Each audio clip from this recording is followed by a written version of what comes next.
Hello, Ottawa. I feel a total fraud. I mean, I want to rip off my face mask and reveal I'm David Tennant, but I'm afraid I'm not. I hope you're all not too disappointed. And next season, I'm Karen Gillan.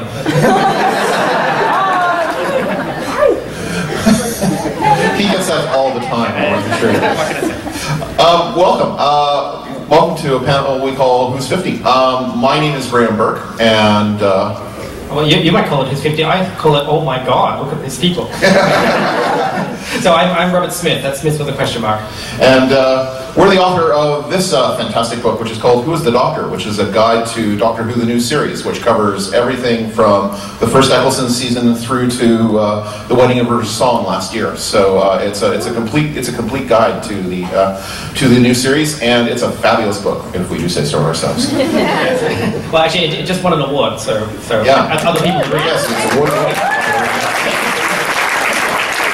I also am responsible for this, which is a classic series book. It's a book of 160 essays by 160 writers on 160 Doctor Who stories. So if you're into the classic series, then this is for you. Yeah.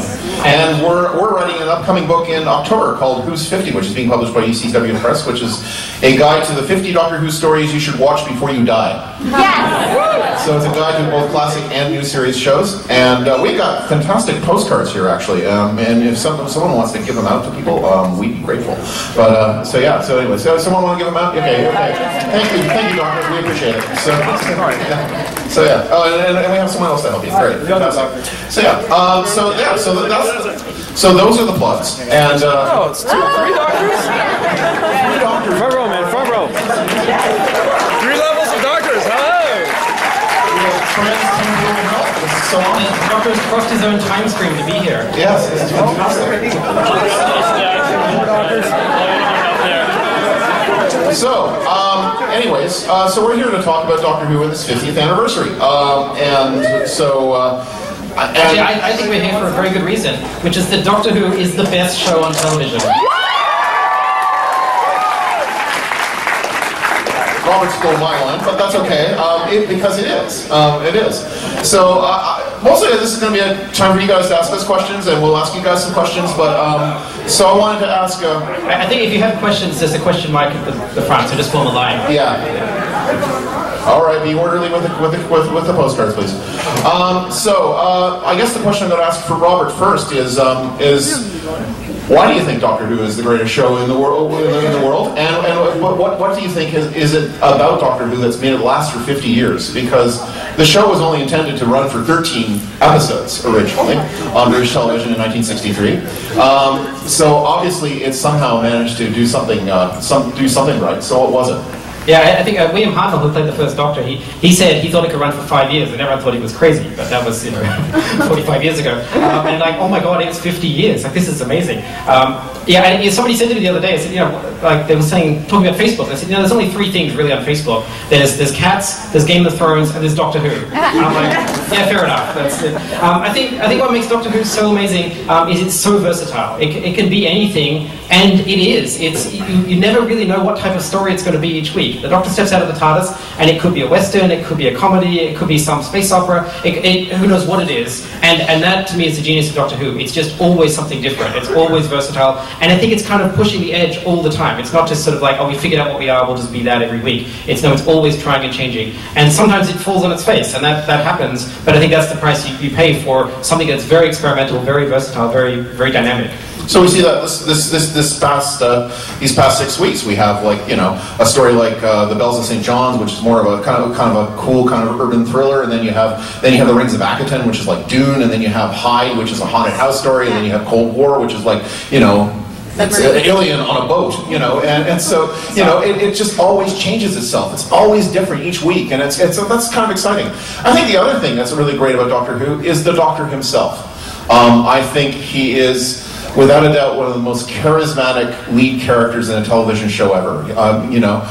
He's mysterious. He is goofy. He is really clever. And I think it's a part of that grand tradition of English-centric that values being intelligent, that values being witty, that values being smart, that values being a nerd, really. And I think that's the great quality about the Doctor, and I think that's what I loved about the show. My very first episode was an episode called Pyramids of Mars.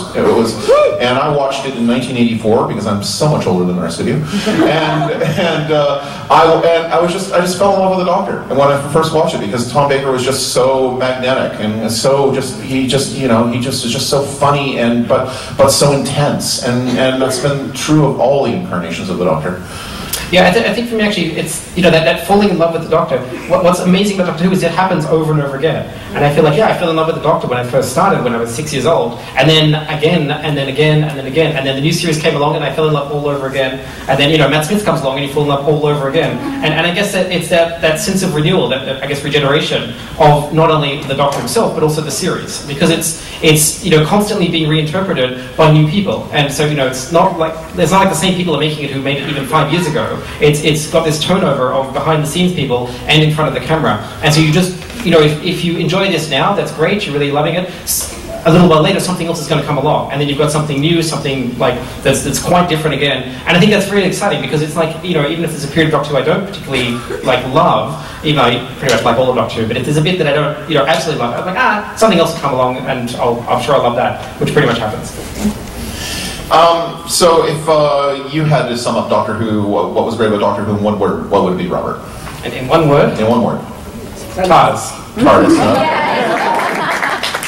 Okay, I would say fun. Any one word things you want to call out? Geronimo. So, okay, fun, cheeky, Geronimo, fantabulous, Geronimo, Tennant. Awesome. Timey-wimey. That's a hyphenate. We'll take it. But we'll take it. Sonic screwdriver.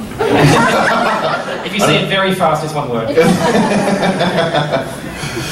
Well, we're happy to take some questions. If you guys want to ask us anything, we got a mic in the center. We will talk about anything to do with Doctor Who. We will talk about it because honestly, we've literally written a book about it. We've literally written several books on it. So go ahead. All right, I got one question. Yeah. When do you think we're going to see a woman Doctor? Yeah! And what do you think that will be like? So I would love to see a woman Doctor. I think this is long overdue. We saw a woman Doctor briefly in sort of like a Stephen Moffat written comedy piece in the 90s, where the Doctor generated a whole bunch of times. The last one was a woman, and that worked. It was funny and it was fun, but it wasn't mocking. It was actually quite respectful. And I think that was Joanna Lumley playing the Doctor. I would love to see a woman Doctor. I think somebody earlier today said Helen Mirren would be a great Doctor, which I think is true. My vision for the woman Doctor is kind of Hillary Clinton. I think even though she's not an actor, I think that's the Doctor for me. This sort of older woman who has sort of some sort of authority and so on, and just kind of carries on being exactly the same, really. Robert says somebody. It was actually Chris Claremont. But anyways. Some guy. Yeah, some guy. I think you're probably going to see the Doctor cross the race barrier before you see him cross the gender barrier. I think you're going to have an actor of color playing the Doctor long before you see a woman Doctor, and I think it's a matter of time. I think rumor has it Patterson Joseph was very hotly favored in the last set of casting. Although Matt Smith got the role, I think it's just a matter of time before we have an actor of color play the Doctor. Will we have a woman Doctor soon? I actually don't think so. I'd like to sound more optimistic. I just think it's maybe just a bridge too far. Although I would love to see Helen Mirren play the Doctor. That said, so yeah. Actually, two questions. It's really quick. Well, why can't we see the Doctor cross the gender and racial barrier at the same time? Yes, I think that would be cool. And my second question, and I'm guessing probably almost everybody's thinking it. 50 years, there's been so many different villains or monsters. So I was wondering what your two favorites were, or like your favorites were. Favorite monsters. Yeah, you probably can ask me tomorrow, it'll be a different answer. I don't know, right now I'm going to say Weeping Angels, I think. I might also be partly famous because I've seen so many weeping angels wandering around this place. So I'm kind of, oh, this is pretty cool. It's actually, I guess the first time I saw a weeping angel costume, I thought, man, that's a lot of work. That seems so hard. And now I've seen so many, I'm like, it must be easier than I think. Because there's so many people doing it. Yeah, and I think the weeping angels they're a great sort of conceptual villain. It's something it's very primal, and you sort of, you're making statues scary. That's an amazing feat to pull off. You've got that sort of, the visceral kind of like they can't look at each other, and so you get the rules very quickly and very visually, and they're just so darn scary. It's sort of. I think the first time I saw somebody cosplaying a weeping angel, they were just standing there posing for photos, and I thought somebody built a statue. So I'm like, oh, that's pretty cool. And then she moved, and I freaked. So. Shame. I'll give the boring answer. I love the Daleks. And the great thing I think the new series did was everyone sort of going before the new series always thought, well, you can't do the Daleks for modern audiences. It's got a twisting plunger, it's got a gun, it can't go upstairs, it doesn't really turn around. It can't work. You can't possibly use the Daleks. And when they actually made the Doctor Who TV movie in the 90s, when they were trying to do it as a series, they're pitching it for Fox, they said, well, we'll do something that looks like the Daleks, and what will happen is it will unfold and become like a spider, a robotic spider, and because it can't look like a sink plunger and stuff like that. And what happened was what the new series did was Rob Shearman, who's a fabulous writer, wrote Dalek, and what he did was his goal was to take every single thing that everyone made a joke about and make it scary. So he took the sink plunger and ripped off someone's face. He made it go upstairs. He had it spin around 360 degrees. He did, it was really incredible. And he even in several drafts of the script, he had all the Dalek bumps come out, and they turned into floating mines, which would have been really cool if they ever did that.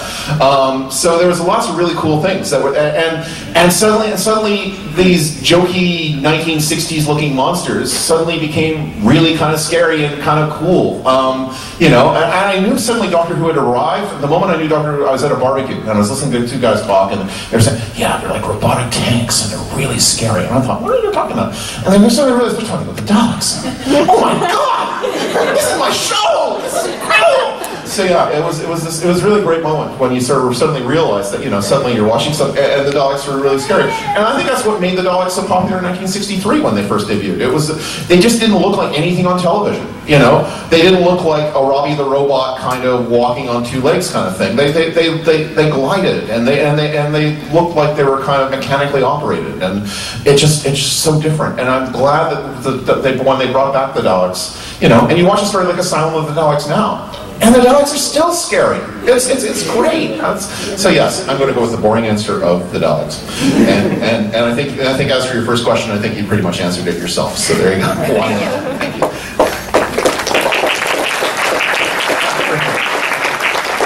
So mine follows on pretty well from that one, actually. My one word for the series is experimental. And obviously with experimental, sometimes it works, sometimes it doesn't work. So my one word for the question is the Mirko. What's your favourite monster, or what's the book that you think was best on paper, but has been forgotten because it wasn't realised as well as it could have been? Ooh. Stump the authors. Okay. Sorry. Do you have to start with the hard ones?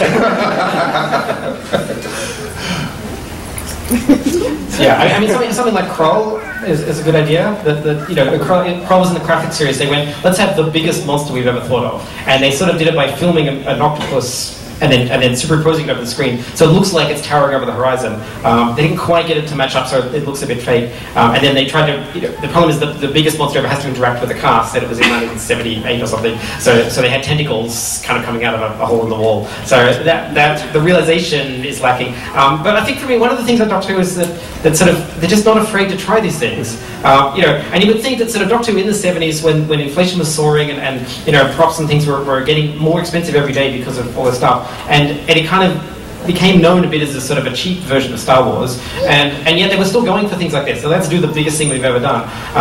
And I think episodes in the 60s like The Chase, where they're the Daleks are chasing the Doctor through time, and they do a new kind of setting every single week, and they're doing this on the budget of of nothing basically. And it's like they just have this idea of we're just going to do it. We're just going for this because we can.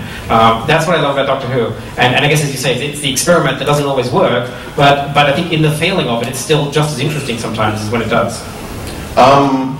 For the benefit of people who may not know Classic Who, I'll give you a title and you can go look it up on YouTube. It's called The Web Planet. Okay, so in 1965 they had this brilliant idea. They would set a story entirely on a planet set a story that was entirely made up of non-humanoids. So it was a really daring idea. So they had a planet where there were ant creatures, and the ant creatures are fairly well realized. You know, they're different ant costumes with 2 human legs sticking out, but you know, they had cool sounds and they looked right. But the other alien race were a race of butterfly people.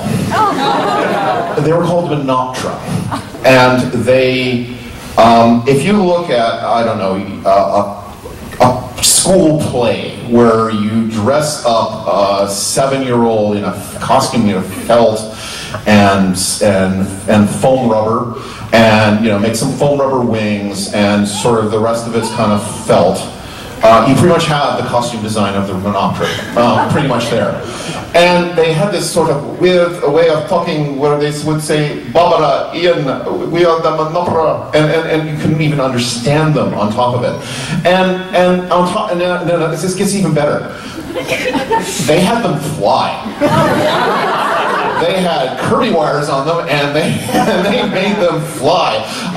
Wires seen and everything. And they made it in a studio probably about the size of this room, actually. Lime Grove Studio D was not no, it was made in Riverside. Riverside's slightly bigger, but still, it was a studio that was not very big and not very technically great.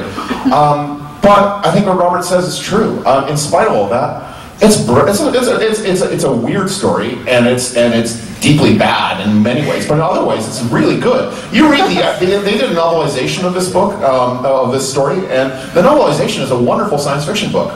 And you just sort of read it and you're taken away by the sweep of it, and if you watch it for that, it's great. And you know, and it's the Doctor and his companions, and they're the only humans on this planet. It's the only remotely humanoid story. Then you don't actually have another story in the next classic series or the new series that really does that ever again. So I think it's actually, yeah, I think that would be my example. So yeah.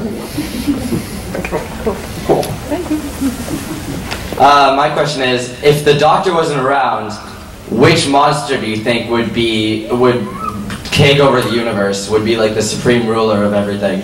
That's a good question. I think the interesting thing is Turn Left, sort of, one of the great things about Turn Left is that it says that basically, without the Doctor, basically, all the jokey monsters that are in Christmas specials basically destroy the world. So when you think about it, you know, they get blown up by the Titanic, the Adipose pretty much kills America, and you know, it's just basically all the B-listers basically destroy the world. So I don't even have to go to say, well, the Daleks of course will conquer the universe, because really, I mean, ultimately we're going to be toast from, you know, the Zarbi. I mean, you know, it's going to be the B-listers that destroy us, really, I think. Yeah, I think it'd be the Rachnos, because they were there first. Yeah, they eat the earth from the inside out. Yeah, exactly. Yeah. Thank you.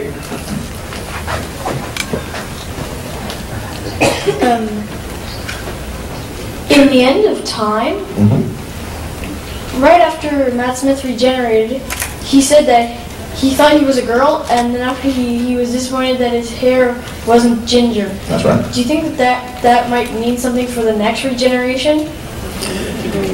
There's an interesting story about that. Okay, so the ginger thing is because in the Christmas Invasion he asked Rose, "Am I ginger?" Which basically means, "Do I have red hair?" And he says no, and he was disappointed because he wanted to be red. He wants to have red hair. So that's what that means. And so he looks at his hair and goes, "I'm not ginger still." And he clearly wants to be redhead.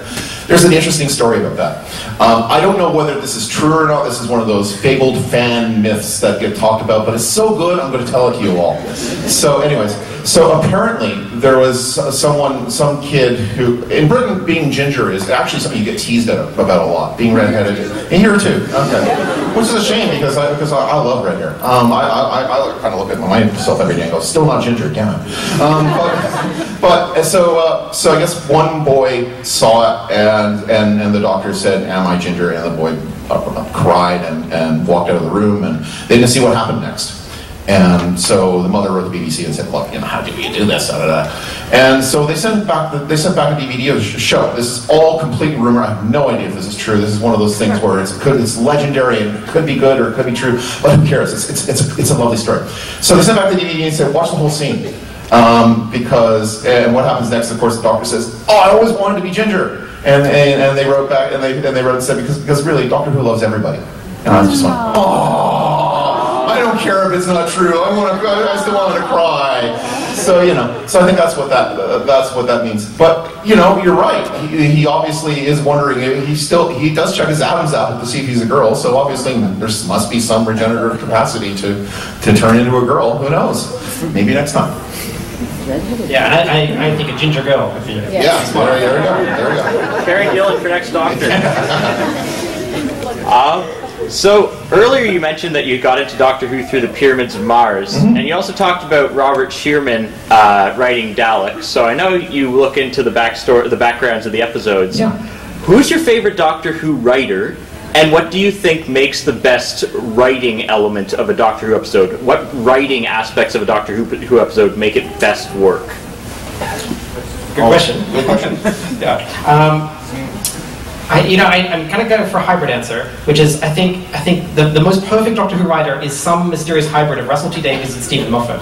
And I think if you could take the best of them and sort of put it together, you have the absolute perfect Doctor Who writer. And so, I mean, each has strengths and each has weaknesses. And I like them both for different reasons, but I sort of think that in there, somewhere in that hybrid, is what really works. Because I think, like, you've sort of got big set pieces from Russell T Davies that sort of, like, just blow you away, even though they make no sense whatsoever. And if you sit and think about the logic of them, you're going to fall apart. But you just sort of laugh along with it because you're like, this is so much fun, and I'm just really enjoying myself. And I think with Stephen Moffat, you have really carefully sort of thought through kind of how the mechanics of this thing is going to work and how the ending makes sense, and there's twists and all sorts of things happening. And I think you sort of have, I guess with both of them, I guess you're engaging both the brain and the heart. And that to me is sort of where Doctor Who lies. It's in the combination of the two. So I suppose that's the answer to your other part of your question is that if you could engage both pieces, like, and I think, as Doctor Who fans, we, tend to be sort of smarter than the average bear, and so we really like, the plot logic to make sense. We like to, not feel cheated, I think, as viewers. So it's really important to nail that down. But also, we really want to have fun. We love Doctor Who, and, if it's some, like, just wild, bonkers thing happening, we're like, bring it on. This is what this show's about. I'm going to go with the boring answer, and the boring classic Who answer, actually. I'm going to go with Robert Holmes. Ooh, yeah. Yeah, okay. Thank you. So, if you haven't seen any classic, how many of you haven't seen a classic Who episode? Just out of curiosity. Okay. Fewer than I thought. Wow, cool. Okay. Well, if you haven't, and even if you have, give The Ark in Space a watch sometime, because it's a story that when Russell T Davies was showing classic Who to Julie Gardner, the other executive producer during his era, he showed her he gave her 5 stories for her to watch so she could get a taste of what Doctor Who was. And The Ark in Space was one of those. And The Ark in Space is also Stephen Moffat's one of Stephen Moffat's favorite stories. So it's a story that's clearly influenced both executive producers of modern Who, and there's a reason for that. It's really good. It's spooky. It's funny. It's really just smart. And I think the qualities in writing that you need for a writer to have is, one, it needs to be funny. And I think people forget that people want Doctor Who to be some kind of weird po-faced Battlestar Galactica kind of thing where it's always super serious. And you watch it in Doctor Who and it's never that. It's, it's a story with people with funny accents doing goofy things. Like, the Doctor riding his anti-grav bike up the shard in its Bells of St. John is just funny. It's Doctor Who's meant to be funny. And I think people sometimes get offended by that. But really, it is. You watch Rose, and Eccleston's Doctor, his first line is, "Nice to meet you, Rose. Run for your life." That's a great comedy kind of timing, and I think Robert Holmes had that. And I think the other thing is it has to be smart, and I think Doctor Who rewards people for for paying attention and not just paying attention for the plot details of the story arcs, but for paying attention to good dialogue or a funny moment or whatever. Like it's a smart show, and I think it needs to be smart and it needs to be funny. So there you go. Thank you. Okay. Favorite Doctor, favorite companion. That's all. Okay. Meanwhile, let me choose my favorite sibling. Yeah, it's like the kind of thing you really shouldn't do, and you're probably going to get in trouble for, but you probably won't do anyway. All right. Yeah, it varies on the day. I'm probably going to go with Matt Smith right now. Tom Baker, and on the days when Tom Baker is busy, then it's David Tennant, and on the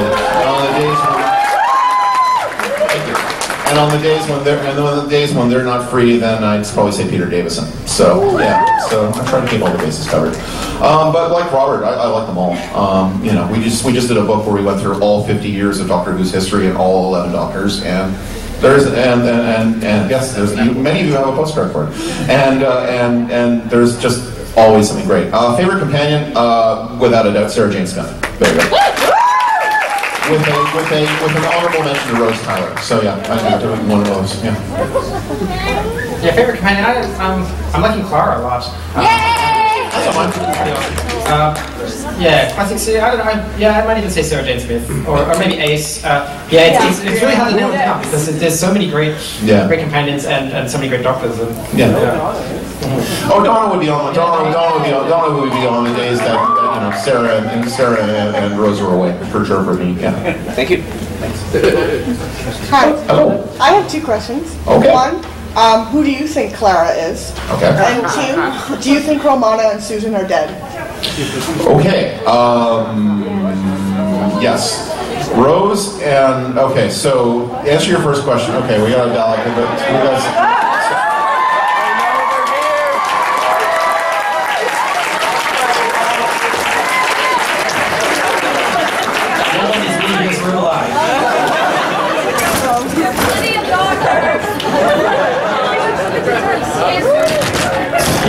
That's just kind of scary.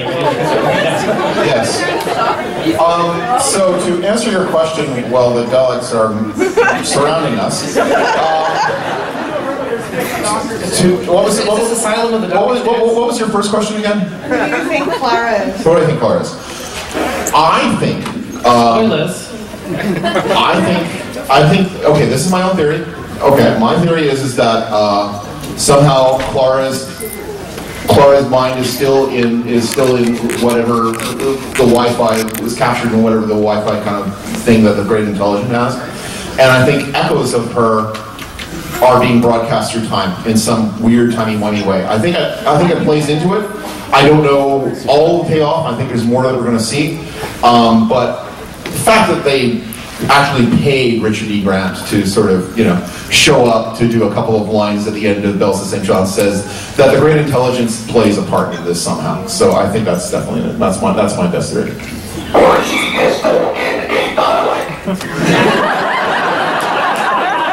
That just stole my line. I was literally going to say she's still in the Dalek. Yeah. And it could all be an illusion. And it's sort of, she wakes up in the Dalek shower, I guess. Yeah. I have a question. Okay. Why aren't you humans gathered here discussing anything other than Daleks? That's a very good question. Why don't you come up on stage and we'll talk about it?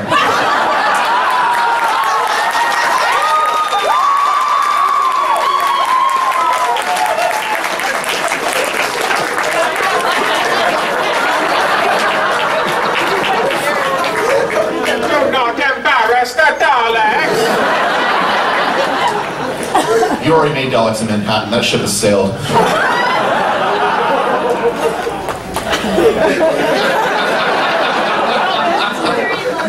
Welcome to the Dalek Comedy Half Hour. I'm liking this human less and less. And I did not like humans very much to begin with. And go make a souffle.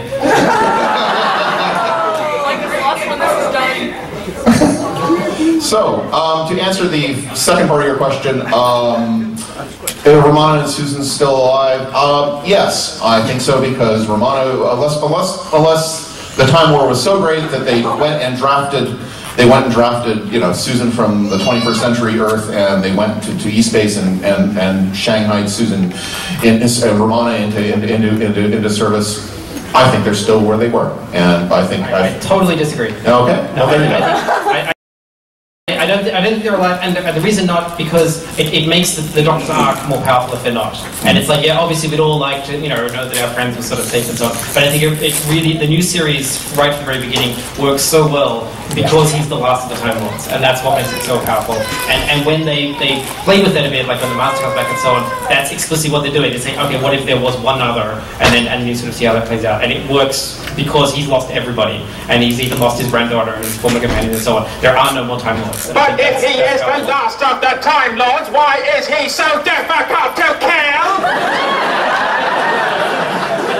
It's a valid question. But, anyways, I disagree with Robert. You feel free to exterminate him if you want. Yeah, I should add too. Our book is a lot like this. We just disagree with each other all the time. Yeah, usually not with Daleks in the room, but yes. What else to say? Yes, thank you very much. Hi. At the end of Blink, the Doctor's handed a package of information explaining what happened in the episode. Right. He was also handed a picture of a weeping angel. Probably, yeah. And do you think they're going to bring this up again, or is there possibly now weeping angel on the TARDIS, since they've shown that they're... Oh, because the image of the angel becomes the angel? Yeah. Yes, possibly. That would be actually a cool little thing. I think that would be like that would be like an awesome book or something, you know. Because they've already kind of shown that he stores all this information in various different portions. We need to remember to put that in Who's 50. We're still editing that section, actually. Yes. We're going to steal that from you. But yes. Give us your name, we'll put it in the acknowledgements. That's awesome. That's a really I hadn't thought about that. That's true. Well, my theory is, like the Doctor, especially the 10th Doctor, he's so scatterbrained, he probably dropped the picture somewhere. That's probably where the angel came from in the first place. That's true. Thank you. Thank you. We have an 11th Doctor. Yay! Do you really think the Pawn story's over?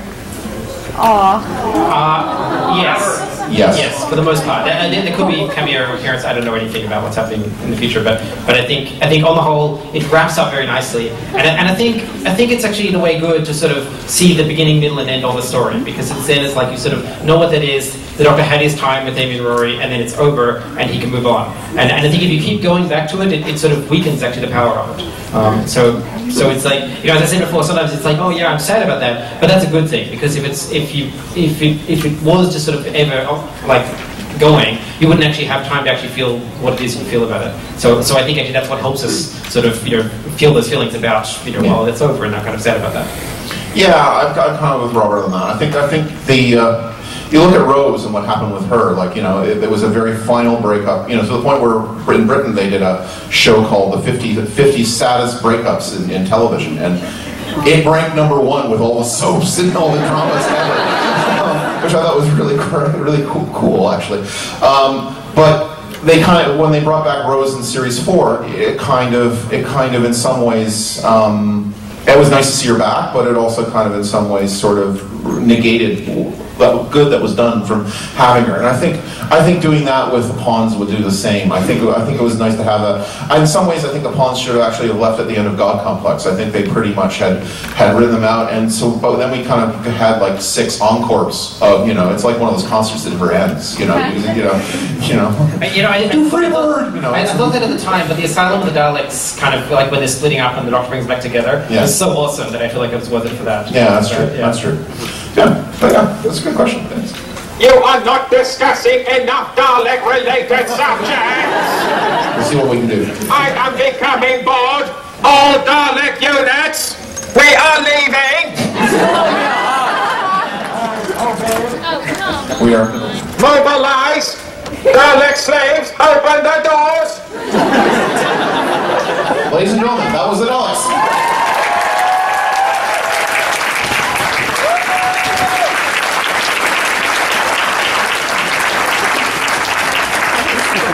Oh. Hello.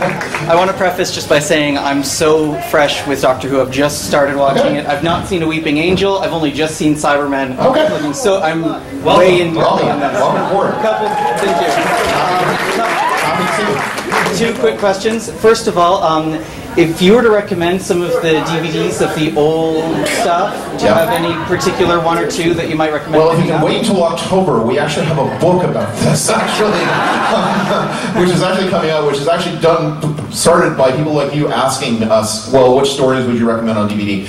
I'll give you the recommendation, though, that I've given before, which is a story. All of them. All of them, yes.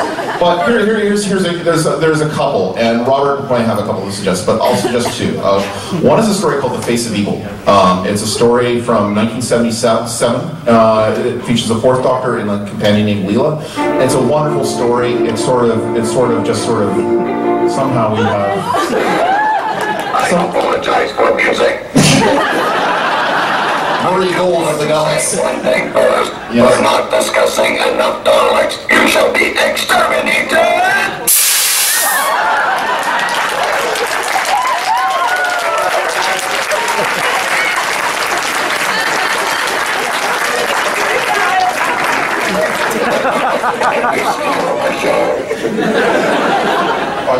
Okay, was that a 5-minute warning you were holding up? 5-minute warning. Okay, thank you. I'm trying to be subtle. We have a little longer. Cliff told us because it started later. We could go to 7. No. Do you want to argue with this guy? Anyways, all right. So we'll try and. Don't boo me. Anyways, so I'm sorry. Before the Dalek left, I kind of lost what the question was again. Face of Evil. Face of Evil. Yes, thank you. The Face of Evil. It's amazing what happens when the Dalek shoots at you. You just kind of lose all memory. So, anyways. The Face of Evil. It's a really great story. It's one of those stories where the Doctor starts out traveling alone, and then he picks up the companion. So he's kind of get to know the Doctor in a new way. It's a really intelligent, funny story. So I really recommend it. The other one's a story called The Brain of Morbius, which is a story with the Doctor, fourth Doctor, and Sarah, and it's just a really great story. And it's a story that. I showed it to my goddaughter. It was the first Doctor Who story she saw. She was at the time 10, and I said to her, "Come watch Doctor Who with me. It's just like Harry Potter." And so she loved it, and she loved it, and she's been watching Doctor Who with me for about the past 11, 12 years since. I showed it to some good friends of mine. They started watching Doctor Who. I showed it to my wife. She watched Doctor Who.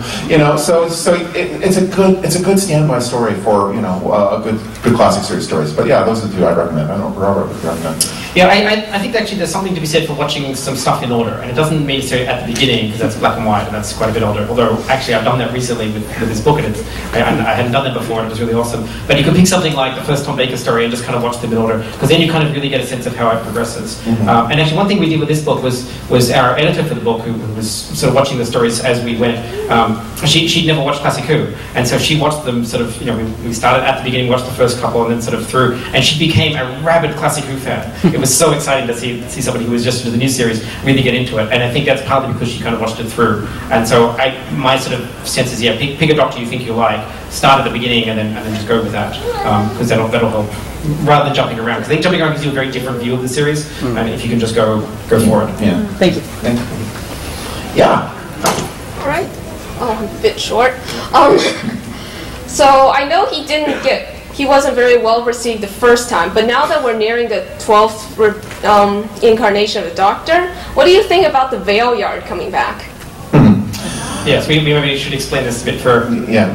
The Veil Yard was when the sixth Doctor was put on trial, and it was implied quite strongly that the prosecutor of the trial was actually a future Doctor who was sort of between the 12th and final regeneration.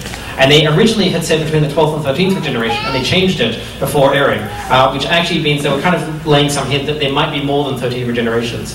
And so the sort of question is, what if we bring back the Veil Yard as like either the 12th or between the 12th and final, which means he could be the 17th Doctor, or it could be whatever. I personally think that character wasn't one with great potential. I don't think they used him very well, and I think it could be like a one-off maybe, but that's it. But it's interesting that they were kind of seeding this idea of there might not be 13, because it was stated in the classic series there were only 13 Doctors, but they've been trying to sort of push that around. And Russell T Davies actually stretched that quite a bit in the Sarah Jane Adventures, Death of the Doctor, where somebody asked the Doctor, do you have a limited number of bodies you can have? And he said, oh, absolutely, it's 507. And so that is a lot of play. I think you'd have to be really, really on your A game to make the Valeyard work, because really the only way to make the Valeyard work is to make him like the Doctor, only evil, and that trips off the tongue so easily. But try to make that actually work. To have the Doctor's wit, to have the Doctor's humor, to have the Doctor's kind of nerdish qualities, and yet evil. And also not the Master. And also not the Master. Yeah. And so it becomes, I just don't think it's actually all that easy to do. So yeah. Also, I read the Forgotten, and what I found interesting was the Doctor seemed to be under impression that the Meta-Crisis Doctor would become the Valeyard. That's not a bad way. Yeah. Tony Lee is a clever guy. Yeah, thanks. Thank you. Hello. I think you might be our last question, so there you go. All right, well, I'll go real quick. Number 1, bow ties are cool. Number 2, the Golden Dalek still owes me a hug. And number 3, how many regenerations do you think the Doctor does have up his sleeve? I think you're going to find something like it's going to end up being stated that it's unlimited. Like the Time War, it's pretty much implied. It rewrote the rules. Yeah, it rewrote the rules about everything. And if they can resurrect the Master, and now the Master can just regenerate willy-nilly, I think it's quite possible that the Doctor's immortal until such time that he just he dies a death that he can't regenerate from. In which case, we just may never know. And I think in some ways, the 12th incarnation, the 12th regeneration thing was one of those things that when Robert Holmes wrote a story in 1976, it sounded kind of cool because it was the 4th Doctor. And so, who ever thought of Doctor Who lasting till 2013 and beyond in 1976? So it sounded cool. But the thing about fans, is that they hold on to it like it's holy writ. It was said in The Deadly Assassin that the Time Lord can only regenerate this many times. So therefore, how can the Master be regenerating in Utopia? That is the sort of question. So and I think the thing is that continuity is meant to sort of be fun. It's not meant to be a straitjacket unto which everything is written. And so they'll find a clever way of saying it. They'll say, well, the Felsguardians gave me an extra dozen lives, or I'm immortal, or whatever. Something will happen. Because they're not going to. People seem to think that Doctor Who fans are the only people in the world who think that their show has an expiry date based on the fact that the 12th Doctor arrives. It's oh my God, there's the day Matt Smith leaves and they have a 12th Doctor, they're going, oh my God, no, the show's over. I might as well start watching. Something like Revolution or something. I don't know.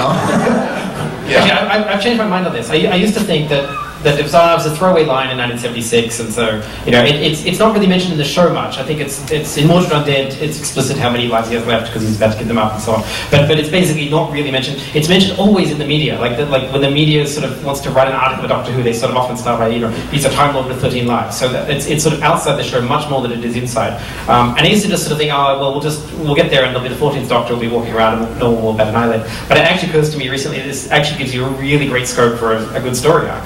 That when we get the 13th Doctor, he'll be facing this sort of crisis, being like, well, this is it, this is my last life, and it actually ups the tension, and then they can resolve it at the end and make it actually part of the thing.